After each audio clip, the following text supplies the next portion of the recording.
Okay, welcome po dito sa ating munting YouTube channel at ito ang inyong Pinoy Firearms Instructor. At gusto ko lang basahin muna ang ating content ngayon mula sa katanungan ni Jumel Ray Alcance. Sabi niya, tanong ko lang po tay, itong Ingram Mac 10 ko po nawala yung kanyang single shot. Full auto po siya diretso. Okay, paano? Okay, tingnan natin kung bakit full auto yan. Kasi ang alam ko dito sa Ingram na Mac 10 ay dalawang version. Isang full auto at isang semi-auto for civilian. Yung full auto ay para sa mga military.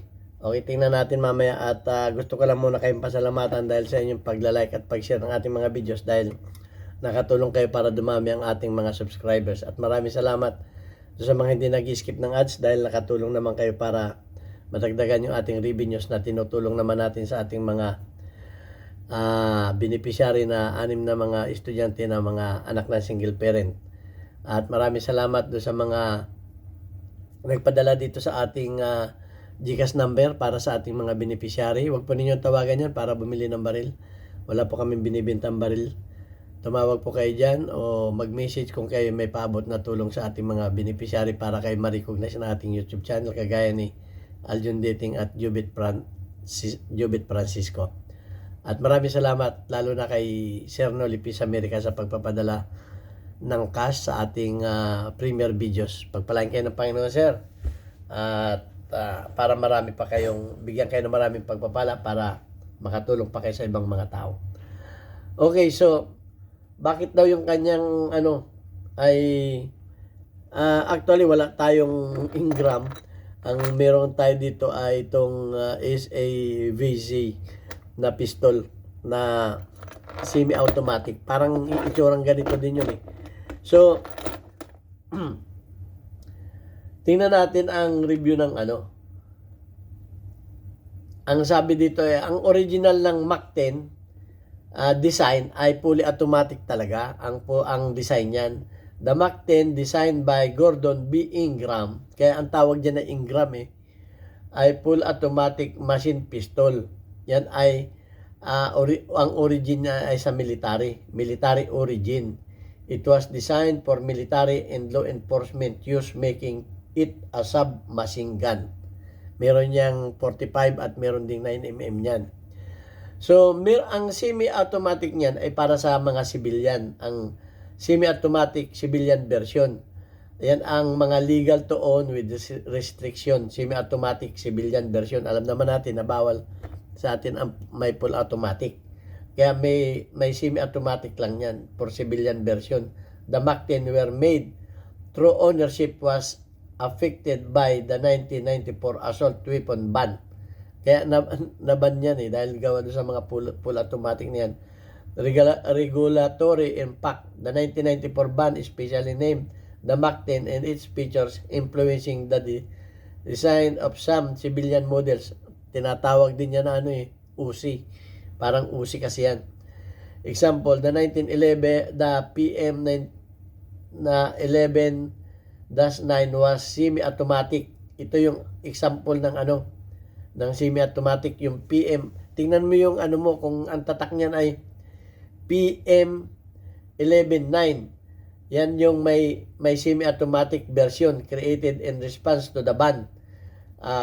Para mawala yung ban, gumawa sila nitong PM 11-9 /9. Okay? So kung hindi yan ang tatak ng iyong baril ay wala yung full automatic, ayan ay walang semi-automatic. Yan ang may semi-automatic. At tingnan mo yung tatak ng baril mo. Yan ay created in response to the ban, featuring a new magazine release and accepting 10 rounds magazine. Ito ang pagkakaiba. Yung semi-automatic, alam naman natin yung pagka isang kalabit, isang putok lang. Yung full automatic, yung assault weapon, pang assault kasi ito pag hila mo ng trigger, ubos ang laman ng magazine mo hanggat hindi mo nire-release ang yung trigger finger. So ayan talaga ang ang problema ay hindi ko alam kung ano yung iyong baril. Kung yan baga ay PM11 is last 9 ang tatak. kung yan ay may tatak na ganyan, yan ay semi-automatic. Kung hindi ganyan ang tatak niyan, ayan ay full automatic.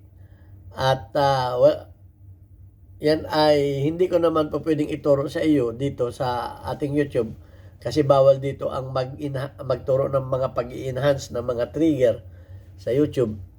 Ay dapat yan ay matingnan ng mga professional na gunsmith. Yun lamang ang masasabi ko sa iyo na para matingnan yung kasi napapalitan naman yung trigger mechanism niyan eh. Trigger mechanism niyan pwedeng gawing semi-automatic yan. Hindi ko rin alam kung mahirap kasi pag hindi mo kita yung baril, hindi ko alam kung yan ay undesign talaga yan ay full automatic o yan ay yung may yung pang semi-automatic. Kasi sabi mo na wala. Ay, ibig sabihin yan, dating meron yan. Na nawala yung baka yung selector niyan ang nagkameron ng problema. So, hindi ko masyadong masasagot yan. Basta ang alam ko niyan, dalawang ang original niyan talaga ay full automatic talagang original niyan. Pero yan ay naban dahil sa mga civilian. Kaya gumawa ng pang civilian na yung PM11 is last 9 ang tatak. Ngayon, kung yan ang tatak ng baril mo, ay pwede pang ibalik ang semi-automatic niyan. Pero palagay ko, yung baril mo ay pang full automatic talaga, hindi ko alam. So, ayan. At yun lamang ang alam ko dyan sa baril na yan. Kaya, hindi ko masagot ng diretso yung baril mo, pero pwede ang lagyan ng trigger mechanism na single, na pang single o pang hindi man pang full automatic. Pang semi-auto. Okay? So, ayan. At basahin ko lang yung ating community spotlight natin ngayon ay shout out kay Angel OP, 51 ang yung engagement. Shout out kay Nueva Prepare, meron kang 29 engagement. Shout out kay Rag Ferns, meron kang 82 engagement. Shout out kay JNF, meron kang 13 engagement. At shout out kay Christine Lee, meron kang 57 engagement. At shout out din sa ating mga kababayan sa Pinamalayan Oriental Mindoro. Meron po tayong bagong Bapa Burger dyan. Sa halagang 40 pesos, buy one take one. Marami pa kayong bibiling pagkain dyan. At bukas yan, 24/7. At pwede kayong magpa-deliver. God bless po. Thank you very much.